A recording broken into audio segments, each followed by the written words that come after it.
जय जय श्री राधे, जय जय श्री कृष्णा। मैं महेश पाठक श्री धाम वृंदावन से अपने सभी मित्रों का, सभी यूट्यूब के जो चैनल को देखने वाले हैं सभी का स्वागत करता हूँ। नैनम छिद्यन्ति शस्त्राणि नैनम दहति पावक न चैनम क्लेदयन्त्यापो न शोषयति मारुते। भगवान वासुदेव कहते हैं कि आत्मा तो अमर है, इस आत्मा को शस्त्र नहीं काट सकते, इसको आग नहीं जला सकती, इसको जल नहीं गीला कर सकता और इसे वायु नहीं सुखा सकती है। आत्मा तो अजर अमर है। मित्रों, मैं महेश पाठक श्री धाम वृंदावन से आपकी सेवा में ज्योतिष की नई नई जानकारी लेकर के, नई नई वीडियो लेकर के हाजिर हुआ हूँ। हमारा अध्याय चल रहा है अभी कि जो जन्म कुंडली है उसके 12 भावों में जो ग्रह होते हैं उनका क्या फल होता है। जैसे जन्म कुंडली के पहले भाव में लगने से बैठेगा तो क्या फल करेगा, उसी प्रकार धने से बैठेगा तो क्या फल करेगा, तृतीय से बैठेगा तो क्या फल करेगा और चतुर्थ से बैठेगा तो क्या फल करेगा। आज मैं आपको ये बता रहा हूँ कि अगर कुंडली के जो 12 भाव होते हैं ये सब मिला के, इन 12 भावों में अगर चतुर्थ से कहीं बैठता है कुंडली का तो वो क्या फल करता है, क्या परिणाम देता है। हमारे चैनल को अगर आपने सब्सक्राइब नहीं किया है तो फटाफट से आप सब्सक्राइब करें और इसको लाइक करके और शेयर अवश्य करें, ताकि जो जानकारी हम आपके लिए मुहैया करा रहे हैं, जो जानकारी हम आप तक पहुंचा रहे हैं, वो जानकारी आपके मित्रों को अवश्य मिले। और मैं ये उम्मीद भी करता हूं कि आप ऐसा ज़रूर करेंगे। हमें आपका बहुत अच्छा सहयोग मिल रहा है, हमारे चैनल को बहुत अच्छा रिस्पांस मिल रहा है। यूट्यूब का आज के समय एक बहुत चर्चित चैनल है कि हमने अभी 2-3 महीने से चैनल शुरू किया है और हमारे चैनल को बहुत अच्छा रिस्पांस मिल रहा है। हमें बहुत सारे सब्सक्राइब मिले हैं, बहुत हमारे व्यूज़ हैं और बहुत हमारे जो हमें वॉच टाइम होता है वो भी देखने वाले बंदे हमारे बहुत मिले। तो मैं आप सबका बड़ा शुक्रिया अदा करता हूँ, सबको बहुत धन्यवाद कहता हूँ। आज हम बताने वाले हैं कि अगर चतुर्थ भाव का जो मालिक होता है वो लगन से लेकर के और द्वादश भाव तक कहाँ बैठेगा तो क्या फल करेगा। तो पहले देखते हैं कि चतुर्थ से अगर लगन में बैठता है तो क्या फल करता है। पिता पुत्र में परस्पर प्रेम होगा। अगर चतुर्थ से यहाँ बैठेगा तो पिता पुत्र में परस्पर प्रेम होगा। पितृकुल में ये श्रेष्ठ होगा, पिता का नाम और अपने नाम से विख्यात होगा।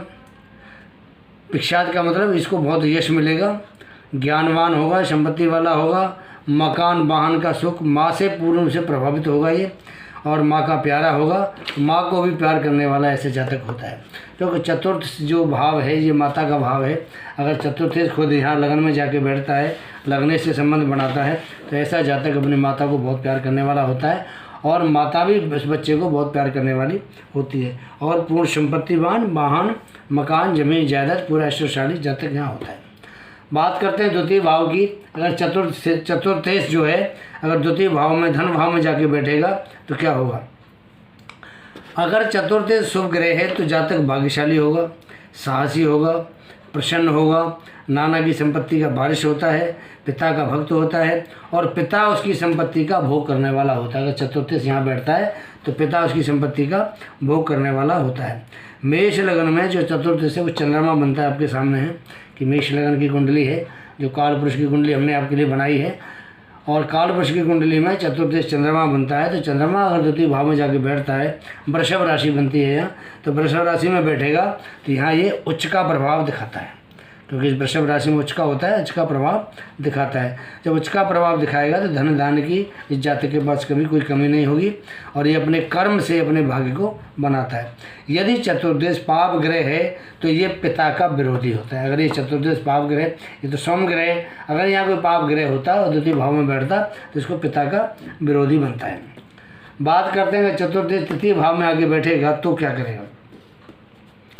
अगर चतुर्देश जो तृतीय भाव में होता है तो ये माता और अपने पिता से भेद करने वाला होता है, पिता से कलह कलेश करता है, पिता के जो भाई होते हैं उन भाइयों का घातक होता है, मतलब उनको मारने वाला होता है। अगर पाप ग्रह हो तो, अगर पाप ग्रह हो तो ऐसा होता है। अगर शुभ ग्रह होगा, दयालु होगा, सच्चरित्र होगा, ये स्व परिश्रम से संपत्ति कमाने वाला होता है। अपनी मेहनत से यहाँ बैठ के ये संपत्ति कमाएगा और कुछ रोगी हो सकता है, यहाँ बैठ के कुछ रोगी हो सकता है, लेकिन शुभ ग्रह होगा तो बढ़िया और पाप ग्रह होगा तो खराब होगा। अब बात करते हैं अगर चतुर्थ का स्वामी खुद अपने ही घर में आके अगर बैठता है, चतुर्थ भाव में बैठता है, तो वो कैसा फल इस कुंडली वाले को या जातक को दिखाएगा। तो यहाँ राजा से पिता को आदर प्राप्त होता है। अगर चतुर्थ यहाँ बैठेगा तो जो राजा या राजा के समान जो संपत्तिवान होता है उससे पिता को आदर मिलता है। जातक विख्यात होता है, पिता के लिए बहुत लाभकारी होता है, धर्मात्मा होता है, मातृभक्त होता है, सुखी होता है और अति धनवान होता है। माता वाहन का सुख मिलता है, जमीन जायदाद का उसको लाभ मिलता है और उस जमीन जायदाद को सुख भी मिलता है। बढ़िया मकान होता है। अगर चतुर्देश की महादशा हो या चतुर्देश की अंतर्दशा हो तो उसका मकान बहुत बढ़िया, अच्छा रहने लायक बढ़िया मकान, साफ़ सुथरा, जो आजकल भौतिक ज़रूरतों के हिसाब से बनता है ऐसा उसका मकान होता है। तो चतुर्देश यहाँ बैठ करके बहुत अच्छा प्रभाव दिखाता है। बात करते हैं पंचम भाव की। अगर चतुर्थ का मालिक पंचम में आके बैठता है तो क्या करेगा। चतुर्थ का मालिक अगर पंचम में बैठेगा तो ये पिता के धन का सदुपयोग करने वाला होता है। जो ये क्रियाएं करता है, क्रिया में ये प्रसिद्ध होता है, कुछ ऐसे काम करता है उसमें इसकी प्रसिद्धि मिलती है। पुत्रवान होता है, संतान का पालक होता है और अपने परिश्रम से, अपनी मेहनत से कमाए हुए धन से ये धनी होता है। मतलब जो मेहनत से धनोपार्जन करेगा उससे धनी होगा। योग्य होता है, माता वाहन, अच्छी संतान का इसको सुख मिलता है, अच्छी विद्या मिलती है इसको और विद्या के द्वारा इसको अच्छा पद प्राप्त होता है। और नौकरी करेगा तो नौकरी बहुत अच्छी नौकरी करता है। अगर ये जुआ सट्टा खेले तो इसको लाभ नहीं होता है, यहाँ इसको फिर नुकसान होता है। इसलिए ऐसे जातक को जुए सट्टे से बचना चाहिए। चतुर्थ का मालिक अगर पंचम में बैठा है तो उसको जुआ सट्टा नहीं खेलना चाहिए। बात करते हैं अगर चौथे भाव का मालिक अगर छठे भाव में आके बैठता है, चतुर्थे से अगर षष्ठ भाव में बैठेगा तो क्या करेगा। यहाँ बैठ के लिए माता के लिए शुभ होगा। माता को कोई न कोई बीमारी मिलेगी क्योंकि ये रोग का भाव है, बीमारी का भाव। माता के धन को यहाँ बैठ के नष्ट करेगा। यदि पाप ग्रह है तो ये बाप को सलाह देने वाला तो होगा लेकिन बाप के साथ इसकी पटरी नहीं बैठेगी, क्रोधी होगा, कोई विचार होंगे इसके अच्छे विचार नहीं होंगे। और अगर ये शुभ ग्रह है तो धन संचय करने वाला जरूर होता है। माँ रोगी भी हो सकती है, नौकरी में व्यापार में इसको यहाँ बैठ के कष्ट जरूर होता है। ऐसे जातक को यहाँ इसको बैठ के दिक्कत होती, कष्ट होता है। बात करते हैं अगर चौथे भाव का स्वामी सप्तम भाव में अगर आके बैठता है तो उसका क्या फल होता है। सप्तम में अगर मानो चर राशि है, ये जो भाव है ये चर राशि है, जो तुला राशि इसको हम चर राशि कहते हैं। अगर चर राशि है तो ऐसा जातक जन्म स्थान से, जहाँ इसका जन्म होता है उस स्थान से जुड़ जा कर के वहाँ निवास करता है और वहीं अपना वो रोजी रोटी कमाता है।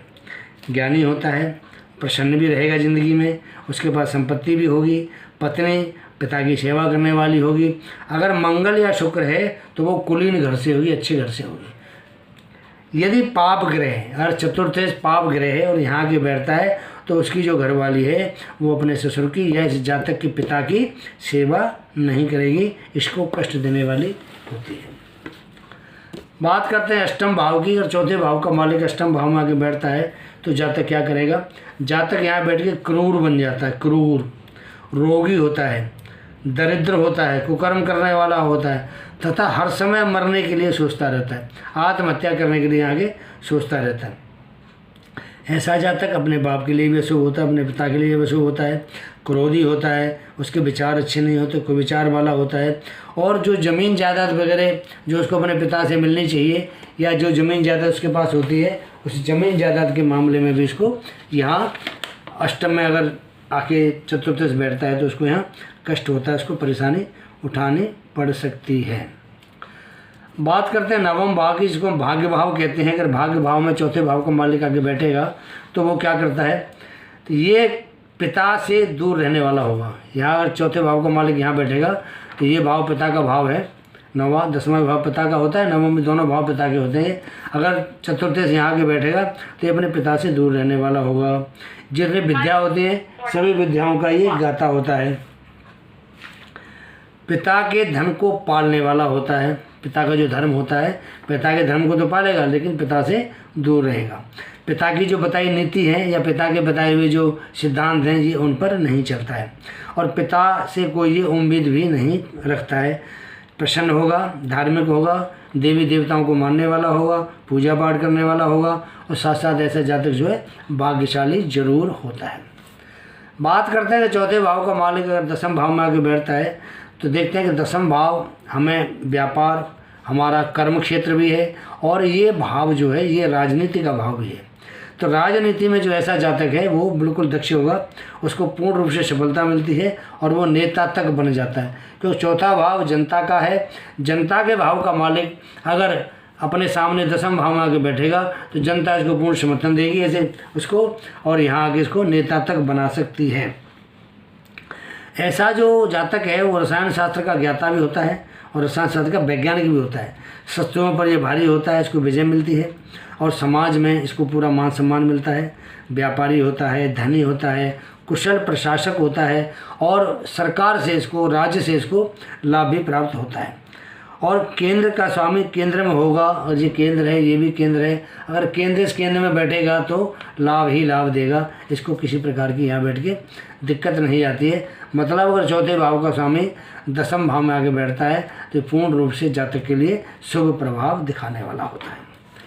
बात करते हैं एकादश भाव की, इसको हम लाभ भाव भी कहते हैं, कि अगर चौथे भाव का मालिक लाभ भाव में आके बैठता है तो ये माँ के लिए भाग्यशाली होता है, पहली बात। दूसरी बात, ये ज़मीन और जायदाद का भाव होता है तो ज़मीन जायदाद से ऐसे जातक को लाभ मिलता है।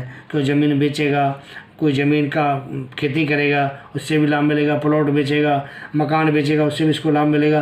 तो चौथे भाव का स्वामी अगर यहाँ एकादश भाव में आके बैठेगा तो इसको यहाँ पे इन चीज़ों से लाभ जरूर मिलता है। जो चतुर्थ भाव ज़मीन है, मकान है, प्लॉट है, इन सब का कारक होता है तो यहाँ इसको लाभ जरूर देता है। धर्मात्मा होगा, परिजन का पालक होगा, सत्कर्म करने वाला होगा, पिता का भक्त होता है और सबसे बड़ी बात है कि ये दीर्घायु होता है, इसको रोग नहीं होता कोई भी। ये मित्रों का भाव भी है, यहाँ बैठेगा चतुर्थ का भाव तो ये मित्रों से भी लाभ उठाएगा और मित्रों को लाभ ये देगा भी यहाँ बैठ के। तो मित्रों, और चौथे भाव का मालिक 11वें भाव में आके बैठता है तो यहाँ बैठ के इसको अच्छा फल, अच्छा परिणाम ही देगा। बात करते हैं व्यय भाव की, खर्चे के भाव की, कि चौथे भाव का मालिक जो है अगर खर्चे के भाव में आगे बैठता है तो वहाँ क्या करेगा। पहली बात तो ये माँ का भाव है, यहाँ बैठेगा तो कोई ना कोई बीमारी पर खर्च जरूर कराएगा, बीमारी पे माँ की पे खर्च कराएगा। ज़मीन है, वाहन है, जायदाद वगैरह है, इसके लिए इसको हमेशा परेशानी होगी। विदेश में इसको जन्म समझना चाहिए, घर से बाहर। और यदि पाप ग्रह है तो इसको हम कहते हैं कि ये किसी पर पुरुष से उत्पन्न जातक हो सकता है, इसलिए अगर चतुर्दश यहाँ बैठेगा तो इसको अच्छा फल नहीं दिखाएगा। ये विदेश यात्रा का भी बनता है भाव, तो विदेश यात्रा करा सकता है, विदेश में सेटल भी करा सकता है। लेकिन कुछ हमारे जो ग्रंथ हैं वो ये कहते हैं कि चतुर्थ से अगर यहाँ बैठेगा तो उसको पर पुरुष से जन्मा हुआ जानना चाहिए। तो मित्रों, ये हमारा चतुर्थ इसका कुंडली के 12 भावों में फल मैंने आपको बताया। आपको मेरा वीडियो कैसा लगता है इसके बारे में मुझे अपनी राय दें।